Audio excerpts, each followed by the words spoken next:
अस्सलामुअलैकुम बिस्मिल्लाहिर्रहमानिर्रहीम। जैसा कि आप सब जानते हैं कि आज कायदे आज़म की वफ़ात का दिन है। आज के दिन उनकी कुछ यादें आपके साथ शेयर करूंगी। कायदे आज़म का असल नाम मोहम्मद अली जिन्ना था। आप 25 दिसंबर 1876 को कराची में पैदा हुए। आपके वालिद का नाम जीना पूंजा था। आपने इब्तिदाई तालीम कराची से हासिल की। आप आला तालीम हासिल करने के लिए इंग्लिस्तान चले गए। इंग्लिस्तान से आपने कानून की तालीम हासिल की। हिंदुस्तान आकर आप इंडियन नेशनल कांग्रेस में शामिल हो गए। आपने हिंदू मुस्लिम इत्तेहाद पर जोर दिया, लेकिन आपको जल्दी एहसास हो गया कि कांग्रेस सिर्फ हिंदुओं की जमात है। चुनाचा आपने कांग्रेस से अलहदगी इख्तियार कर ली। 1913 में आपने मुस्लिम लीग में शमूलियत इख्तियार कर ली।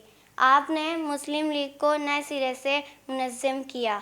आखिरकार बड़ी जद्दोजहद के बाद 14 अगस्त 1947 को पाकिस्तान वजूद में आया। कायदे आज़म पाकिस्तान के पहले गवर्नर जनरल बने। आपने पाकिस्तान को मजबूत बनाने के लिए दिन रात काम किया। आप 11 दिसंबर 1848 को वफात पा गए। आपका मज़ार कराची में है। उम्मीद है आपको मेरी स्पीच पसंद आई होगी। अगर आपको पसंद आई है तो हमारे चैनल को लाइक करें और सब्सक्राइब करें। शुक्रिया।